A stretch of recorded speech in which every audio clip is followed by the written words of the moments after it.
Admiral Jake Harrison stood on the bridge of the USS Defiance as the first alien ships appeared in Earth's sky.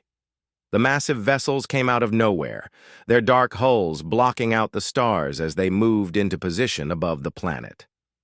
Each ship was the size of a city, with strange lights pulsing along their surfaces like heartbeats. Harrison had served in the Navy for 30 years, but nothing had prepared him for this moment. Captain Lisa Bennett rushed to his side, her face pale as she watched the readings on her screen. The ships kept coming, one after another, until there were thousands of them spread across the upper atmosphere. Their technology was beyond anything humans had ever seen. The energy signatures alone were off the charts, showing power levels that could destroy entire continents with a single blast. Down. In the communications room, Lieutenant Sam Rodriguez worked frantically at his console. Every radio, television, and computer on Earth was suddenly receiving the same signal. The transmission was coming from the alien fleet, and it was being broadcast in every human language at once. Rodriguez had never seen anything like it. The whole aliens somehow knew every language that had ever been spoken on Earth. Dr. Helen Carter stood in the science lab, watching the data stream across her monitors. As Earth's top expert on space technology, she had always wondered what would happen when humanity finally met aliens. She had imagined first contact would be peaceful, maybe even friendly, but these ships were clearly military vessels, built for war. Their hulls were covered in what looked like weapon ports, and their formation suggested they were ready for battle. The alien message began to play on every screen across the planet. The voice that spoke was neither male nor female, but something else entirely. It seemed to come from everywhere at once, filling the air with a sound that made people stop whatever they were doing and listen. The voice belonged to something calling itself Zephyr Prime, and it spoke with the authority of someone used to being obeyed. Commander Rick Torres watched from the tactical center as the alien spoke. The message was simple, but terrifying. Earth was in danger from something called the Void Swarm, creatures that had already destroyed 17 other worlds. The aliens called themselves the Galactic Council, and they were offering to save humanity. But their protection came with a price that made Torres's blood run cold. Zephyr Prime explained that humans would have to leave Earth and live on worlds chosen by the Council. They would be safe, but they would no longer be free. They would have to follow Council laws and accept Council rule. Earth itself would be abandoned, left empty for the Void Swarm to consume. It was not really an offer at all, but an ultimatum disguised as mercy. Colonel Nina Brooks coordinated the planet's defense systems from her command bunker deep underground. Every military base on Earth was on high alert, but their weapons seemed like toys compared to the alien fleet. The Council ships were so advanced that human technology looked primitive by comparison. Yet Brooks refused to give up hope. Humanity had faced impossible odds before and survived. Admiral Harrison received an urgent call from President Mary Walsh. The world's leaders were meeting in emergency session, trying to decide how to respond to the alien ultimatum. Some wanted to accept the Council's offer, arguing that survival was more important than pride. Others insisted that humanity should fight, even if the battle seemed hopeless. The decision would affect every person on Earth. Lieutenant Commander Alex Turner worked in the engineering section, studying the alien transmissions for any weakness he could find. The Council ships used energy patterns that human science barely understood, but Turner noticed something interesting. Their technology was incredibly advanced, but it followed predictable patterns. Maybe, just maybe, human weapons could find a way through their defenses. Captain Bennett returned to the bridge with new orders from Earth Command. The USS Defiance was humanity's most advanced warship, equipped with experimental weapons that had never been tested in real combat. It was fast, well-armed, and crewed by some of the best officers in the fleet. But it was still just one ship against thousands. The alien ultimatum gave humanity 24 hours to decide. Accept Council protection and abandon Earth, or face. The Void Swarm alone, Zephyr Prime made it clear that the Council would not help any species that refused their offer. They had saved many civilizations over the centuries, but only those wise enough to accept their authority. Dr. Carter analyzed the data from the alien transmissions and found disturbing patterns. The Council spoke of saving civilizations, but they never mentioned what happened to those species afterward. Did they really live free on Council worlds, or did they become something else entirely? The xenobiologist suspected that Council protection was really just another form of conquest. As the hours passed, tension grew across the planet. People gathered in the streets, looking up at the alien ships that blocked out the sun. Some prayed, others protested, and many simply waited to see what their leaders would decide. The future of humanity hung in the balance, and everyone knew that the next 24 hours would determine whether Earth remained free or became just another Council colony. President Mary Walsh stood at the head of the emergency conference table, surrounded by the most powerful leaders on Earth. The underground bunker was filled with tension as representatives from every nation argued about humanity's response to the alien ultimatum. Some spoke in favor of accepting the Council's offer, while others demanded that Earth fight for its independence. General Paul Stone slammed his fist on the table as he spoke about military honor and human dignity. He had fought in 3 wars and never backed down from a fight, even when the odds were against him. The idea of surrendering Earth without firing a single shot made him sick to his stomach. Stone argued that humanity had always been at its best. When facing impossible challenges, Secretary of Defense Carol Murphy disagreed with Stone's position. She had studied the alien fleet's capabilities and knew that human weapons were no match for Council technology. The smart choice was to accept their offer and save as many lives as possible. Murphy pointed out that dead heroes could not protect their families or rebuild their civilization on new worlds. Dr. Helen Carter presented her analysis of the alien transmissions to the assembled leaders. She had found evidence that the Council's protection might not be as generous as they claimed. Other species that had accepted Council help seemed to disappear from galactic records after a few decades. Carter suspected that the aliens were not really saving civilizations, but absorbing them. Admiral Harrison joined the meeting by video link from the USS Defiance. He reported that his ship was ready for combat, but he was honest about their chances against the Council fleet. The Defiance was powerful for a human vessel, but it was still vastly outgunned. However, Harrison reminded the leaders that sometimes the size of the fight mattered less than the size of the heart. Lieutenant Commander Turner had been working around the clock to find weaknesses in Council technology. He discovered that their ships used highly organized energy patterns that could be disrupted by chaotic interference. Human weapons were crude compared to alien technology, but they were also unpredictable. This chaos might be humanity's only advantage in battle. Captain Bennett received reports from defense stations around the globe. Every military installation was prepared for war, even though everyone knew the odds were hopeless. Fighter pilots were ready to launch. Missile crews stood at their posts, and orbital defense platforms were charging their weapons. Humanity might lose, but they would not go down without a fight.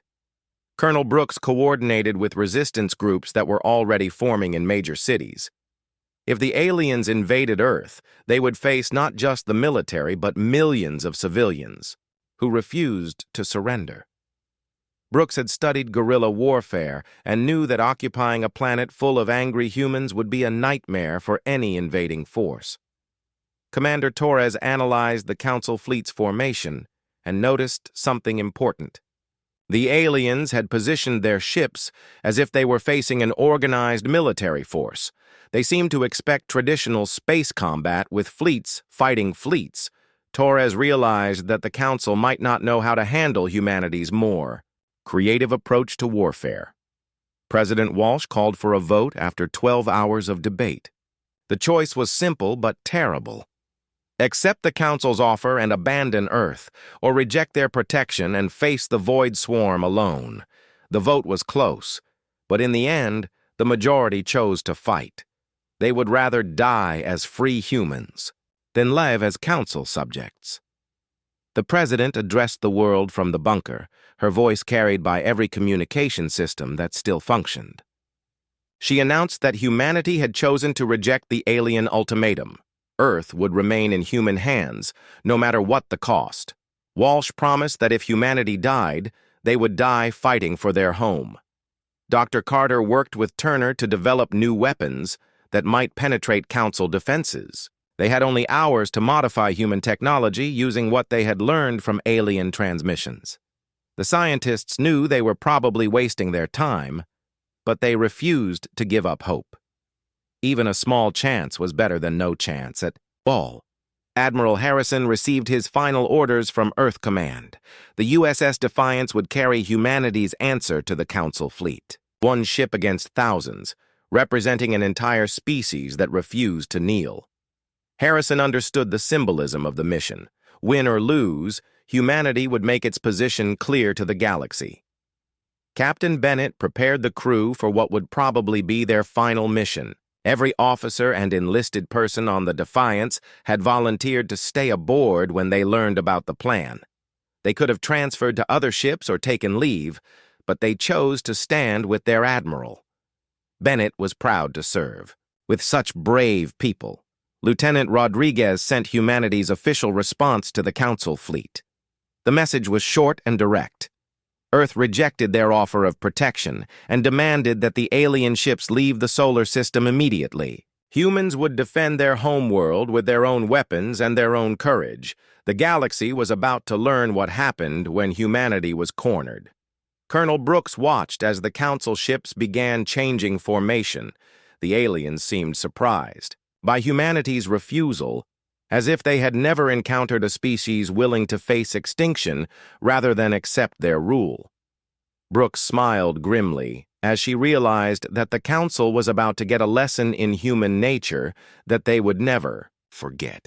The USS Defiance moved away from Earth's orbital defense grid and toward the massive Council fleet.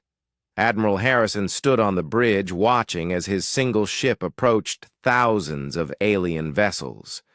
Each enemy ship was larger and more powerful than anything humanity had ever built, but Harrison felt no fear.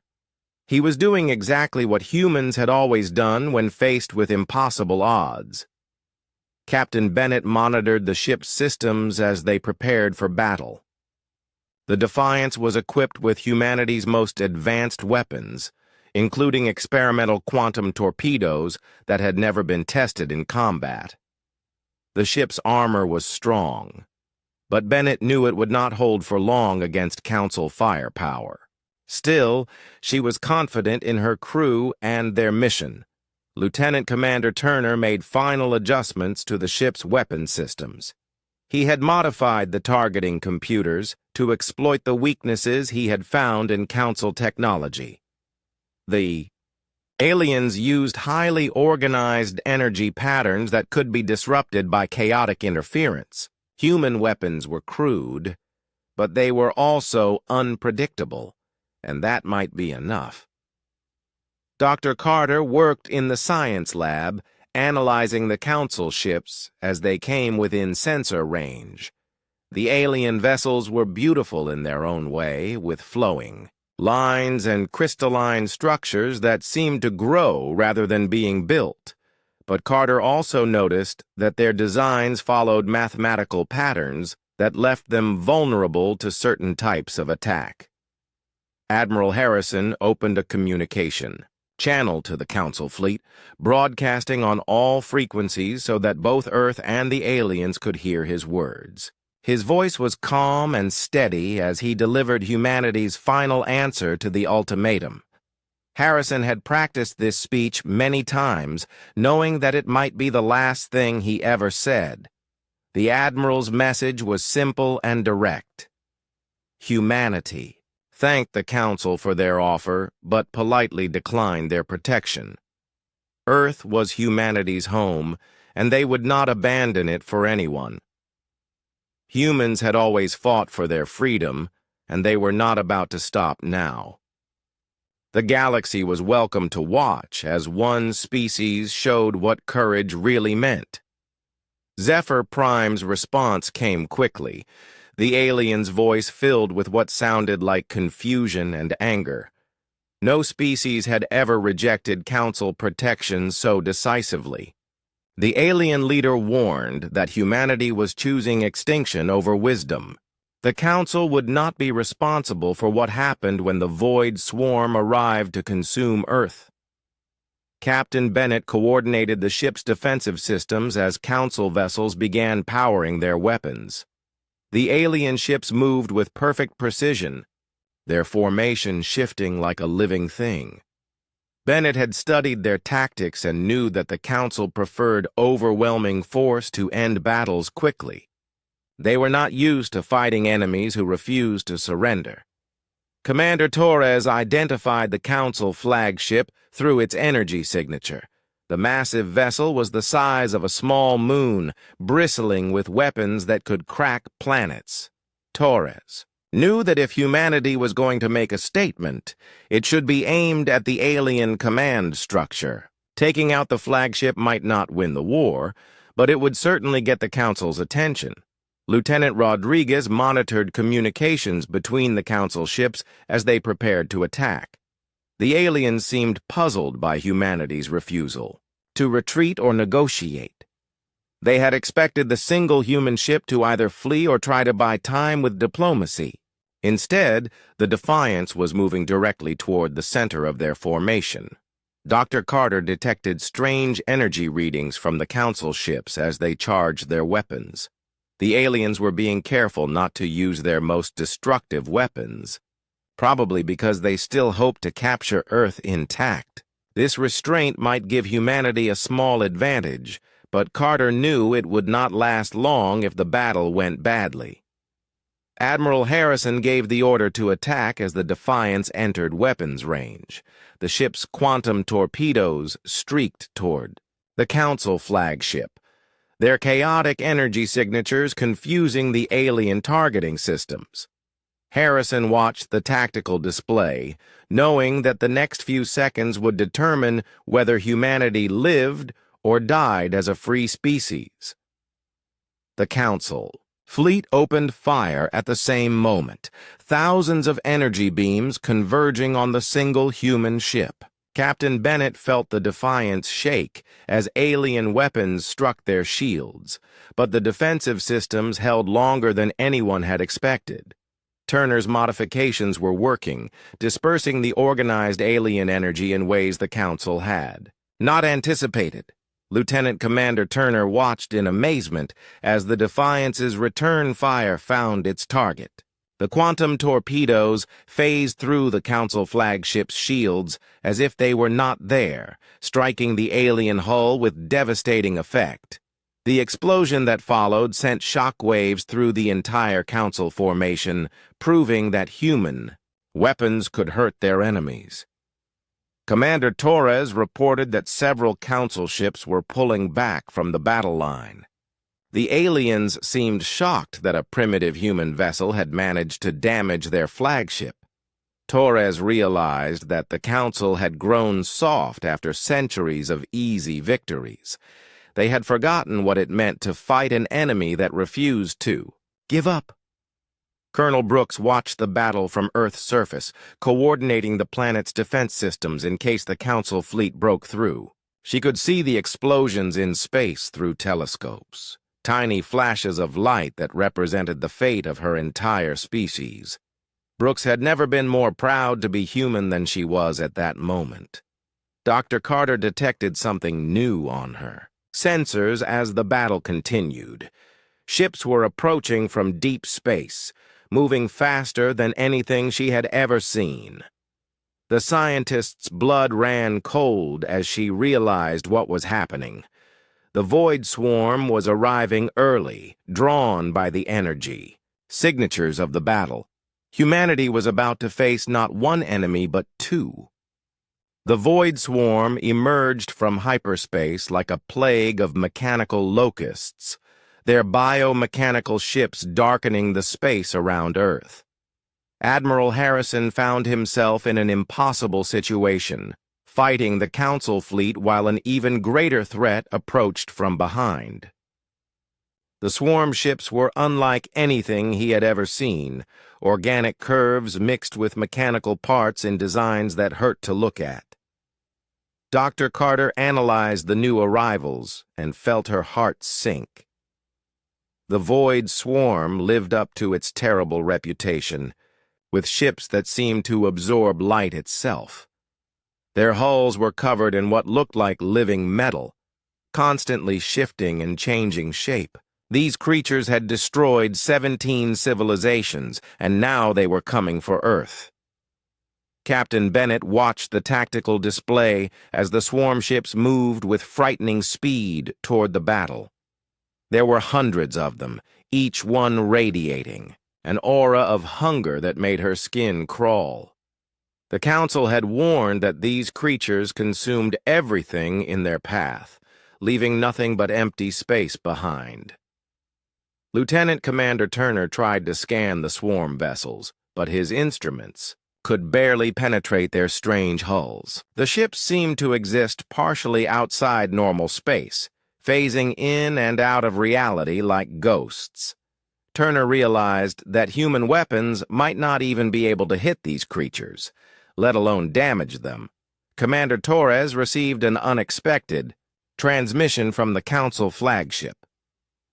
Zephyr Prime's voice carried a new tone of desperation as the alien leader contacted the human ship. The Council commander wanted to propose a temporary alliance against the Void Swarm, recognizing that both species faced extinction if the creatures were not stopped. Admiral Harrison found himself in the strange position of negotiating with an enemy while under fire from a third party. Zephyr Prime explained that the Council had been fighting the Void Swarm for thousands of years, always losing ground to their relentless advance. The aliens admitted that they needed help, something they had never asked for before. The Council leader offered humanity a deal that seemed too good to be true. If humans would fight alongside the Council against the Swarm, the aliens would recognize Earth's independence and leave the solar system forever. Zephyr Prime admitted that humanity's refusal to surrender had impressed the Council more than any show of strength could have. Captain Bennett coordinated with both Earth's defense forces and the Council fleet as the alliance took shape. It was surreal to work with enemies who had been trying to kill them moments before, but the approaching swarm made strange bedfellows of former foes. Humanity had always been good at adapting to new situations. Dr. Carter established a data link with Council scientists, sharing information about the Void Swarm that might help in the coming battle. The aliens had studied these creatures for millennia, but human perspectives provided new insights. Carter realized that humanity's chaotic approach to technology might be exactly what was needed. Lieutenant Rodriguez found himself translating between human and Council communication systems as the two fleets coordinated their defense. The aliens were used to rigid command structures and precise formations, while humans preferred flexible tactics and improvised solutions. Somehow they had to make these different approaches work together.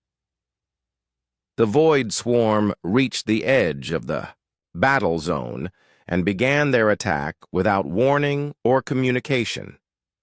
The creatures showed no interest in conquest or negotiation, only consumption.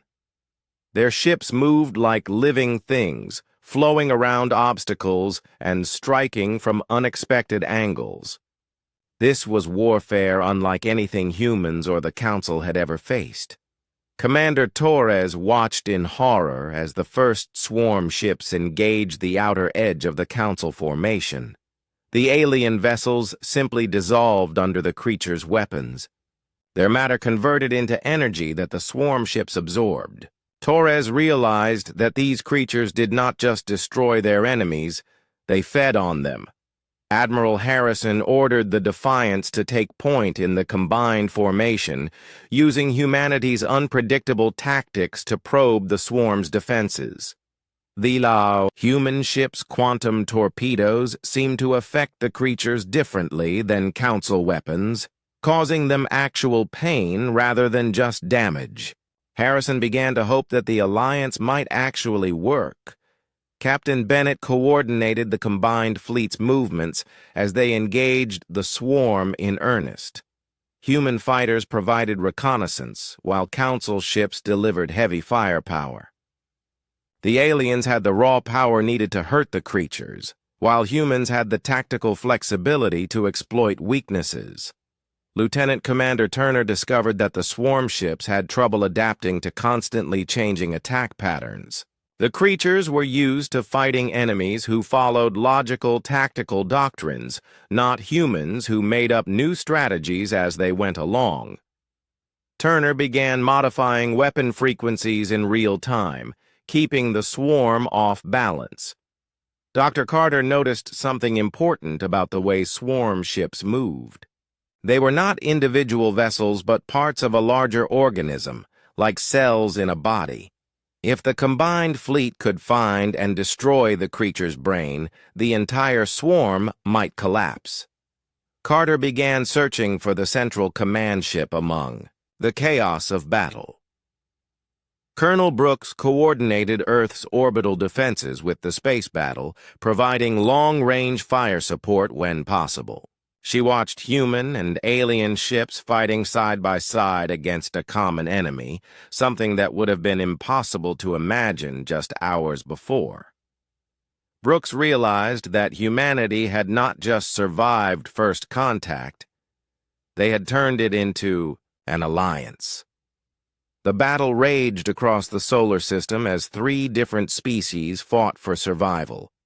The outcome would determine not just the fate of Earth, but the future of the galaxy itself. Humanity had proven that they could stand up to impossible odds, but now they faced their greatest test yet. The combined human and Council fleet fought desperately against the Void Swarm as the creatures pushed deeper into the solar system. Admiral Harrison watched from the bridge of the USS Defiance as alien and human ships worked together in ways that should have been impossible. The Council vessels provided massive firepower while human ships used their speed and unpredictability to strike at weak points. Dr. Carter had identified what she believed was the swarm's central command ship, a massive creature the size of a small asteroid. The thing pulsed with dark energy, coordinating the movements of hundreds of smaller vessels like a queen controlling her hive. Carter knew that destroying this ship might collapse the entire swarm, but reaching it would require getting through layers of defenders. Captain Bennett coordinated the attack on the command creature, working with Council tactical officers who still seemed amazed that humans could think so quickly. The aliens were used to planning battles for days or weeks, while humans made decisions in seconds and adapted on the fly. This flexibility was proving to be humanity's greatest weapon. Lieutenant Commander Turner had modified the Defiance's weapons to fire in chaotic patterns that the swarm could not predict or adapt to. Each shot was different from the last, using random frequency modulations that confused the creature's defenses. Turner was literally making up new types of weapons as the battle progressed, something that impressed even the advanced Council engineers. Commander Torres noticed that the swarm ships were having trouble dealing with human boarding tactics. When Council vessels were destroyed, their crews died with their ships, but when human ships were damaged, the crews sometimes used escape pods to board enemy vessels and continue fighting from within. The swarm had no defense against this kind of warfare.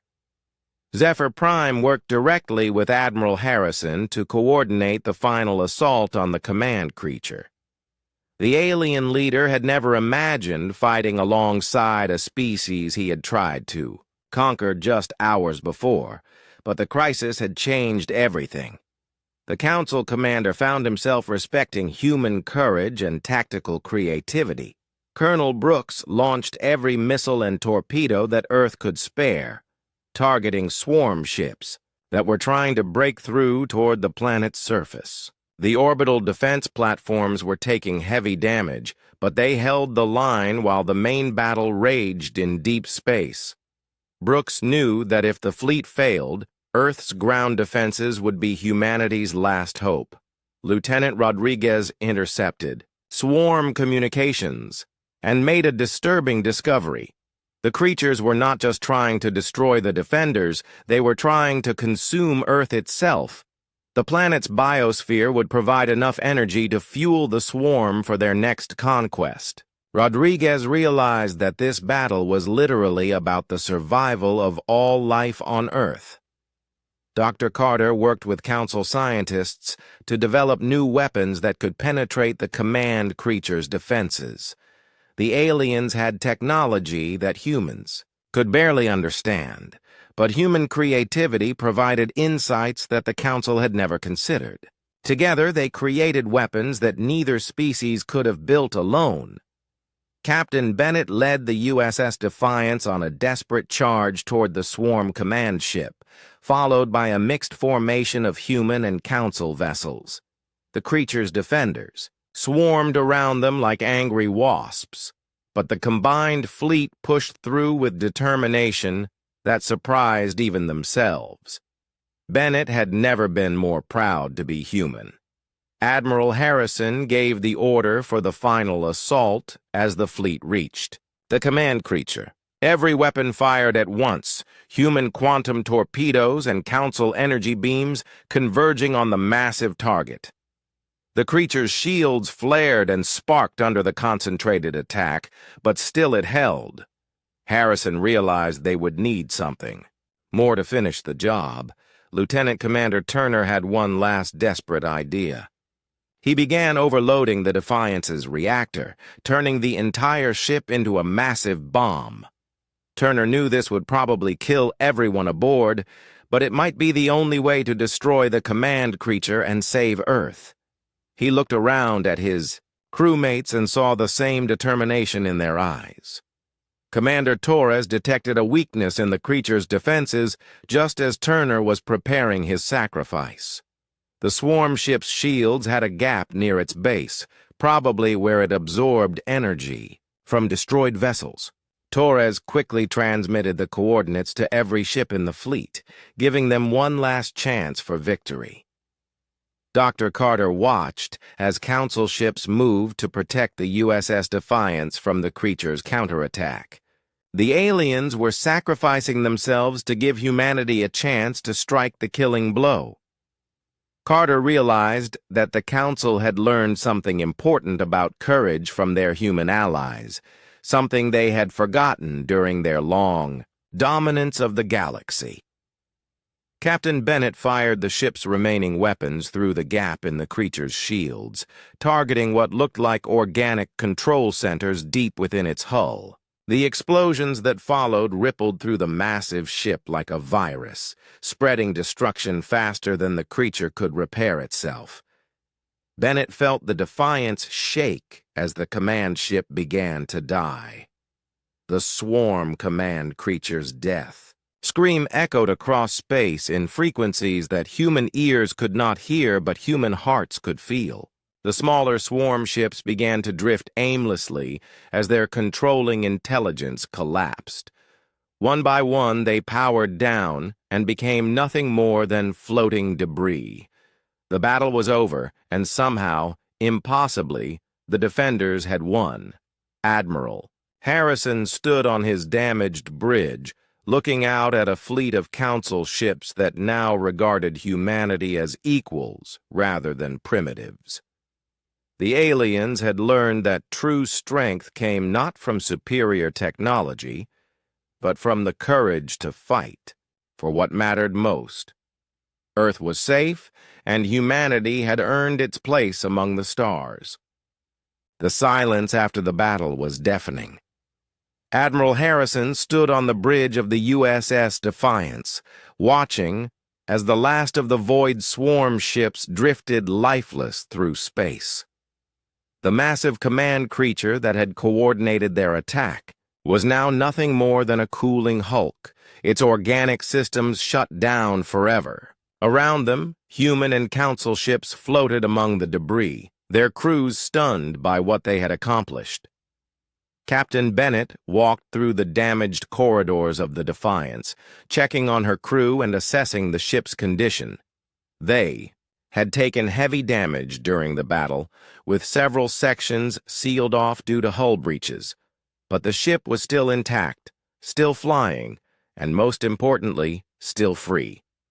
Bennett had never seen her crew work so well together, and she was proud of what they had achieved. Dr. Carter received data streams from Council scientists who were studying the remains of the swarm ships. The aliens were fascinated by humanity's role in the victory, particularly the way human weapons had affected the creatures differently than their own technology. Carter realized that this battle would change how the galaxy viewed both humanity and the Council forever. Lieutenant Commander Turner worked to repair the ship's systems while analyzing the battle data. His chaotic weapon modifications had proved more effective than anyone had imagined, disrupting swarm defenses in ways that traditional weapons could not.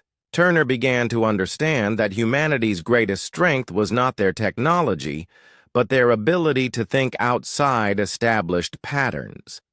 Zephyr Prime opened a communication channel with Admiral Harrison, the alien leader's voice carrying a tone of respect that had been absent before the battle. The Council commander formally thanked humanity for their assistance in defeating the swarm, acknowledging that the victory would not have been possible without human courage and creativity. It was the first time the Council had ever thanked another species. Commander Torres monitored communications between the Council ships as their crews tried to process what had happened. The aliens were struggling to understand how a primitive species had contributed so much to their victory. Many Council officers were questioning their long-held beliefs about technological superiority and the nature of strength itself. President Walsh received reports from around the globe as Earth began to celebrate. The planet had come closer to destruction than most people realized, but humanity had survived through courage and determination. Walsh addressed the world once again, this time to announce victory rather than defiance. The president promised that this day would be remembered as the moment humanity took its place among the stars. Colonel Brooks coordinated the cleanup of Earth's orbital defenses, many of which had been damaged or destroyed during the battle. The planet's military had performed beyond all expectations, holding the line while the fleet fought in deep space. Brooks knew that Earth would need to rebuild its defenses, but now they would have alien allies to help them.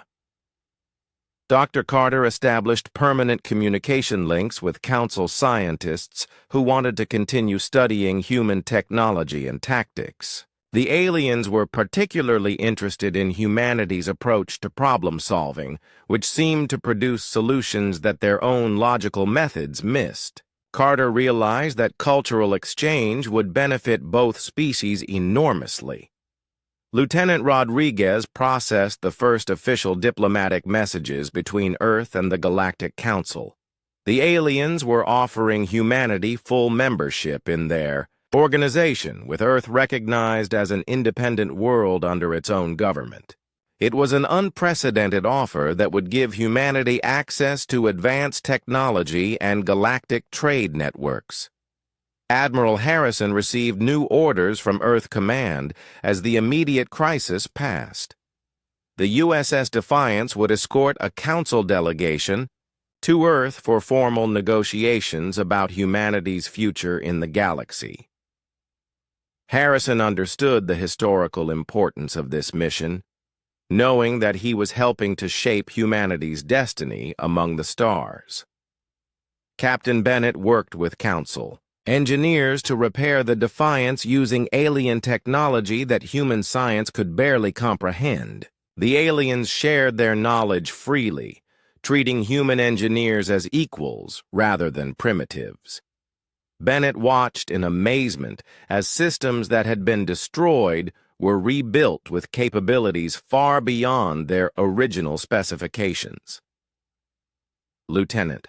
Commander Turner studied Council technology with the enthusiasm of a child in a toy store. The aliens were teaching human engineers principles that would advance Earth's technology by centuries overnight. Turner realized that humanity was about to enter a golden age of scientific discovery and exploration. Commander Torres analyzed the tactical data from the battle, working with Council military advisors to understand what had made their alliance so effective. The combination of alien firepower and human creativity had produced results that neither species could have achieved alone. Torres began to develop new tactical doctrines that would shape future cooperation. Dr. Carter prepared for the arrival of Council diplomats on Earth, knowing that first contact protocols would need to be established quickly. Humanity was about to become part of a galactic community that included dozens of alien species. Carter felt both excited and nervous about the challenges that lay ahead. Colonel Brooks received reports that other worlds in the galaxy were requesting human military advisors to help them defend against future swarm attacks. Humanity's reputation as fierce fighters was spreading across the stars, bringing both opportunities and responsibilities that Earth had never imagined. Brooks realized that humans would never again be alone in the universe. Zephyr Prime announced to the entire Council fleet that humanity had earned the right to govern themselves and defend their own territory. The alien leader declared that Earth would be placed under Council protection, not as subjects, but as allies. It was a historic moment that would reshape galactic politics for generations to come. 6 months after the battle, Earth had become a very different place. Admiral Harrison walked through the corridors of the new Galactic Embassy in Geneva, passing human diplomats working alongside alien representatives from dozens of different species. The building itself was a marvel of combined human and Council architecture, blending Earth materials with alien technology in ways that created something entirely new. Captain Bennett commanded the first joint Human Council patrol ship, the USS Unity, as it conducted exercises in the outer solar system. The vessel combined the best of both technologies, with human weapons systems integrated into a Council hull design. Bennett had trained extensively with alien officers, learning new tactical approaches while teaching them about human flexibility and innovation. Dr. Carter led the new Institute for Galactic Sciences, where human and alien researchers worked together to push the boundaries of knowledge.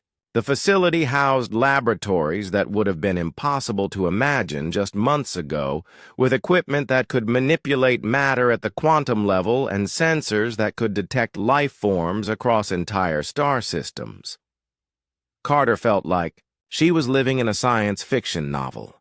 Lieutenant Commander Turner had been promoted to Chief of Advanced Weapons Development, working with Council engineers to create defensive systems that could protect Earth and its new allies from future threats.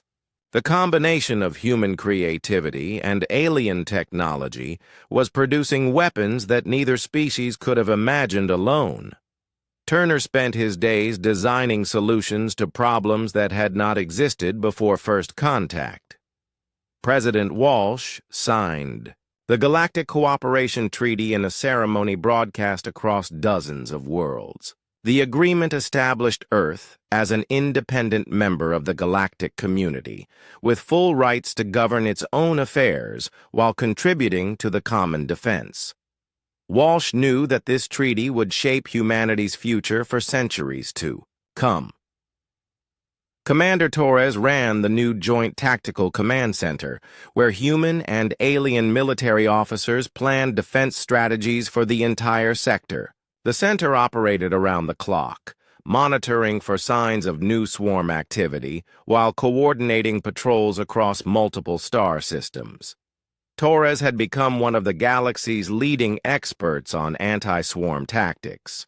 Colonel Brooks commanded Earth's expanded defense forces, which now included alien volunteers who wanted to serve alongside human troops. The integration had not been easy, with different species having very different approaches to warfare, but Brooks had found ways to combine their strengths while minimizing their weaknesses.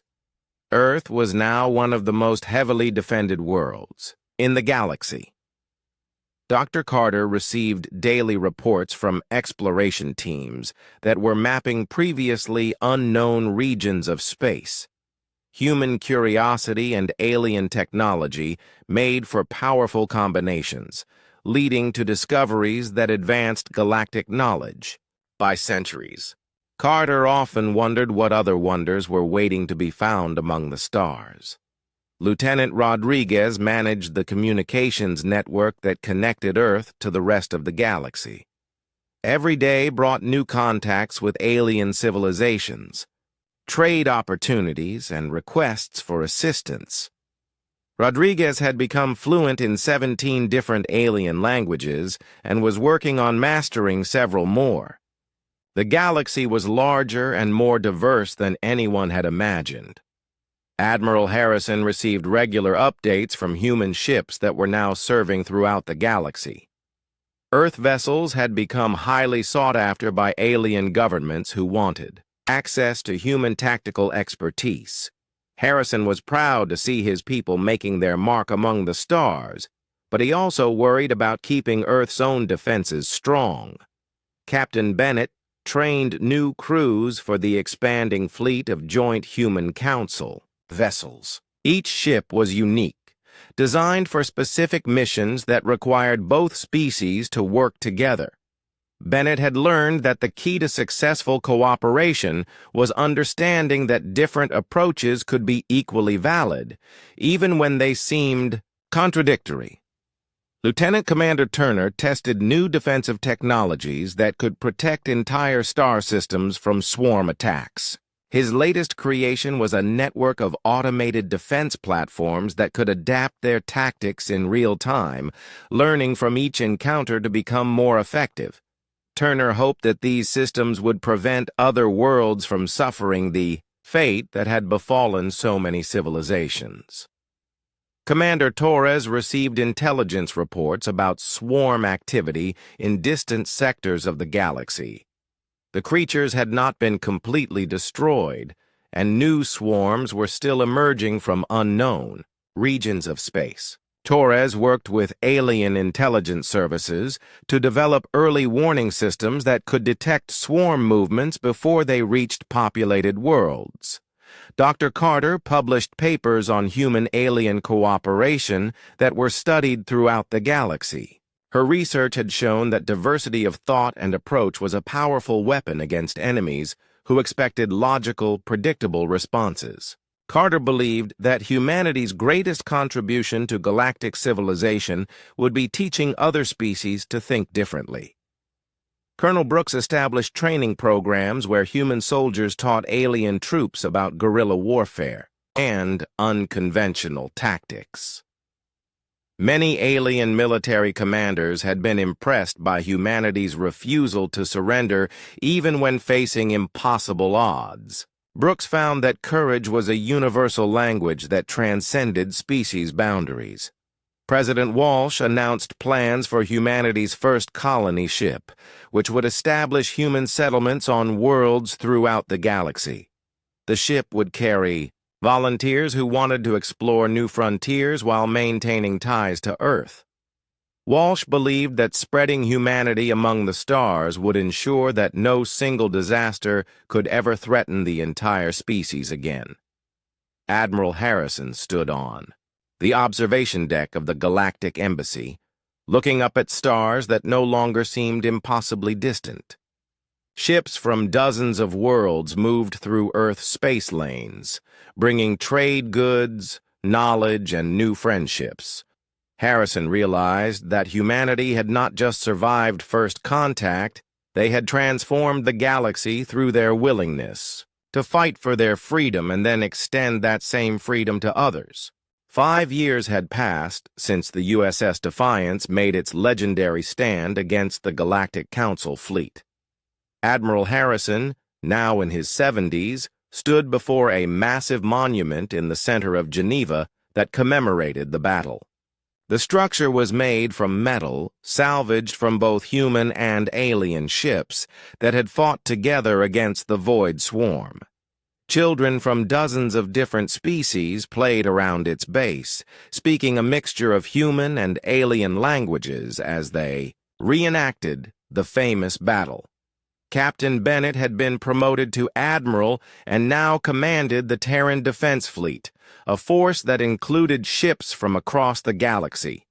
The fleet was humanity's contribution to galactic security, protecting trade routes and responding to emergencies throughout the sector. Bennett often thought about how far they had come from that desperate day when one human ship faced impossible odds. Dr. Carter had become the galaxy's leading expert on interspecies cooperation, her research helping new civilizations integrate into the galactic community. She had discovered that humanity's talent for adaptation and creative problem-solving was not unique, but rather something that could be taught to other species. Carter's work had prevented 3 wars and resolved dozens of diplomatic crises. Lieutenant Commander Turner, now a full commander, ran the Galactic Institute of Defensive Technology. His weapons designs were used throughout the galaxy to protect against swarm incursions and other threats. Turner had never stopped modifying and improving his creations, always looking for new ways to defend freedom against those who would destroy it. President Walsh had served 2 full terms and was now the Earth's ambassador to the Galactic Council. She spent her days working with representatives from hundreds of different worlds, helping to shape policies that affected trillions of beings. Walsh often reminded other diplomats that sometimes the smallest voice could make the biggest difference if it spoke with enough courage. Commander Torres had founded the Galactic Tactical Academy, where officers from every species learned the art of asymmetric warfare. His students included beings who had never imagined fighting until the swarm threatened their worlds. Torres taught them that victory came not from superior firepower, but from the willingness to think differently than their enemies. Colonel Brooks commanded the first integrated military unit in galactic history, with human soldiers serving alongside aliens from 12 different species. The unit specialized in operations that required unconventional thinking and the ability to adapt quickly to changing situations. Brooks had proven that courage was indeed a universal language. Dr. Carter received reports from exploration teams that had discovered the swarm's origin point, a region of space where organic technology had evolved beyond the control of its creators. The teams included both human and alien scientists working together to understand how such creatures could be prevented from emerging again. Carter knew that this knowledge would be crucial for protecting future generations. Lieutenant Rodriguez had become Earth's Minister of Interplanetary Communications, managing the vast network that connected human colonies throughout the galaxy. Humanity had established settlements on 47 different worlds, each one contributing its own unique perspective to human civilization. Rodriguez was amazed by how diverse humanity had become, while still remaining recognizably human. Admiral Harrison watched as the latest class of cadets graduated from the Galactic Naval Academy. Half of them were human. The other half represented 23 different alien species. They would serve together on ships that defended worlds most of them had never seen, protecting beings they might never meet. Harrison was proud that humanity had helped create such a future. Captain Bennett received word that another swarm incursion had been detected in a distant sector. The creatures had not learned from their defeat at Earth, continuing to consume worlds and civilizations wherever they found them. Bennett prepared her fleet for departure, knowing that the fight for galactic freedom was far from over. Lieutenant Commander Turner tested his latest creation, a weapon that could disrupt swarm coordination across entire star systems. The device used principles that combined human chaos theory with alien quantum mechanics, creating effects that the swarm could not adapt to or counter. Turner hoped it would give defenders the edge they needed to protect their homes. Commander Torres briefed a joint task force that included representatives from over 100 different worlds. The galaxy had learned to work together in ways that would have been impossible before humanity's arrival. Torres often thought about how one species' refusal to surrender had changed the destiny of countless others.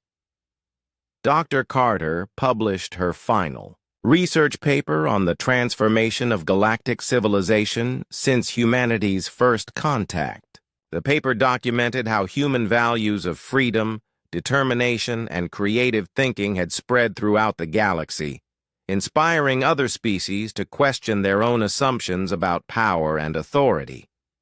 Carter believed that this cultural revolution was more important than any military victory.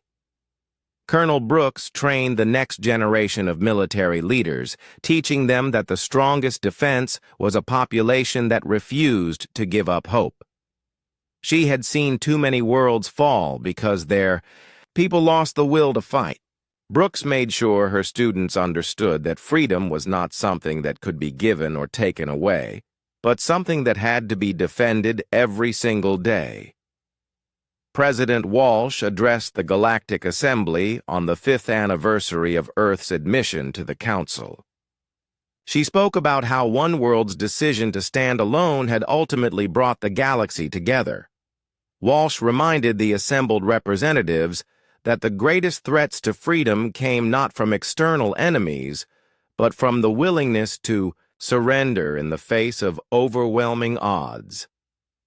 Admiral Harrison retired that evening, looking up at stars that now seemed like friendly neighbors rather than distant lights. Humanity had not just survived their encounter with the galaxy, they had helped make it a better place. Harrison knew that future generations would face new challenges, but he was confident they would meet them with the same courage that had carried the USS Defiance into legend. The human spirit of defiance had become the galaxy's greatest weapon against tyranny and despair.